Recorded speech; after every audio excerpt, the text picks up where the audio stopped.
Hey, so chances are if you're clicking on this video, you want to learn a bit more about replay mod. Here are the suggestions I've told my friends, and I've also used myself, and hopefully they'll help you get a bit better at replay mod. And of course, timestamps in the description, and if you need any help, you can join my Discord server, or you can message me on Twitter. I'm happy to help.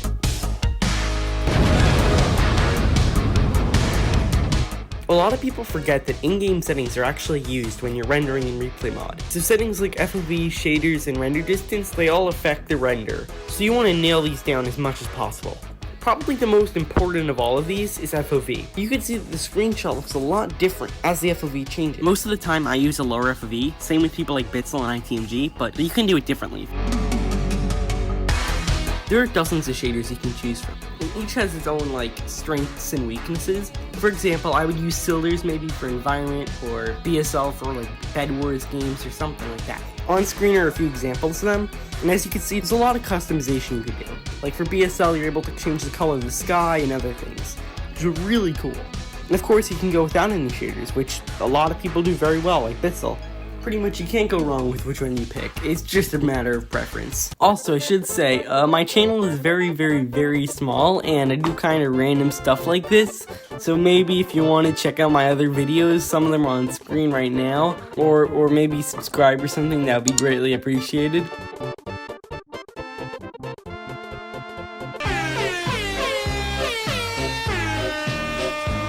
So basically all I'm saying is to try cutting your clips and not making them all one long clip, because that can get a bit disorganized, and you can make a few clips, you can merge them together, whatever. At least in my opinion, having one long clip is a bit messy and it doesn't look as good.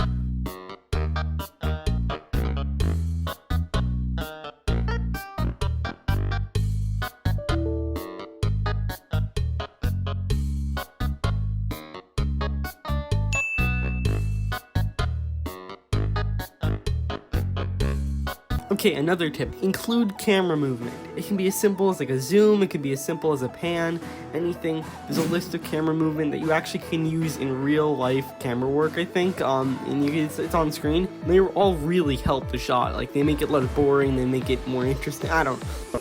This shot right now is actually static, but I added a shake on it, and it looks a lot better. This is what the shot might look like without all of this. It would look really boring. And just remember, not all shots need a shake, not all shots need movement in general. You can keep a static shot, but please try out adding movement to some of your shots. I think it improves it a lot. Another tip I have is avoid clipping through blocks. It messes up the lighting and also just makes it look kind of weird. It just doesn't look as good as staying clear of the walls. So this is what it looks like.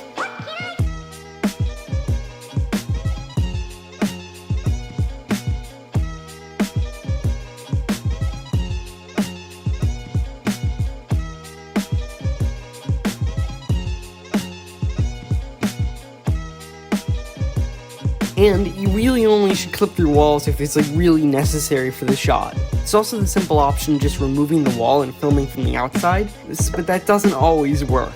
Of course you can just bite the bullet, but it's something just to consider. And you can always redo the shot if it doesn't turn out exactly as you want. Actually, you should be always redoing your shots if you don't like them, because it doesn't take that much time and it's just helpful.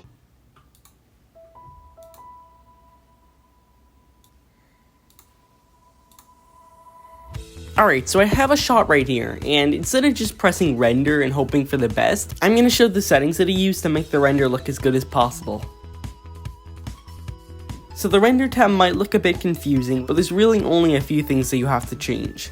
So you can leave the default rendering alone, but you want to change the bitrate from default to custom, and that'll unlock this bitrate tab. So it'll start out at 10. And you want more than 10, you want at least 30 or 50. The best way to describe bitrate is it's the quality per second. Really 50 is a bit excessive, but I do 50 just because why not.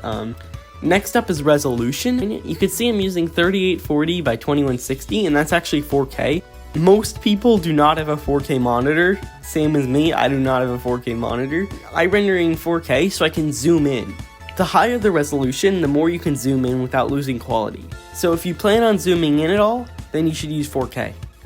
I would generally recommend using 2560 by 1440, which is 1440p and is 2K. There's also different aspect ratios. The one I'm using right now is 16:9, but there's also 21:9, there's also 4:3, there's also 5:4, there's also, there's a lot of different resolutions.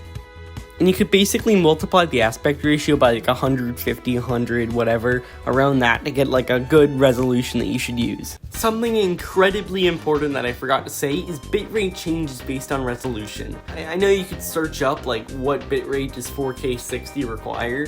So the numbers I was saying here of like 1080p to 1440p maybe. But if you're ever going to go like to 4K, you want like at least like 50 to 70 probably. Again, you can Google it all, but it's important to mention. Next up, frame rate, and you should not, there's no thing you should change. Keep it 120 always. But I guess you can render it in 60, but then you can't really slow it down much, so it's not good. And you might be thinking, oh, in montages they render 24 FPS.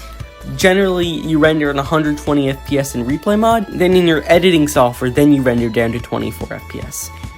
Output file, you really don't need to mess with it. Next, render name tags, of course, turn that off, you don't need it. Name tags look kind of weird with shaders in replay mode, so you don't need to use it. Chroma keying, nope, there's no point for this, there's no point for chroma keying. Spherical metadata, that's only going to be used if you're making 360. Instead of using the built-in depth matte feature, just use a shader for it. I'll link it in the description. Anti-aliasing. So this one is very annoying. So here are clips with and without anti-aliasing, and there is a big difference. If you zoom in on the diagonals of the blocks, you can see anti-aliasing helps smooth it out a bit. The reason why I don't suggest using a lot of it is because, wow, it took a long time. For context, the video without anti-aliasing took like a second to render, and then the one with it on 8x took 4 minutes. So for that reason, I would really only suggest rendering up to 4x. If your computer can't handle it, that's fine. I don't think many people are going to tell a difference. So I was debating making this section because it's not really about replay mod, it's more about your shaders and settings of day and stuff.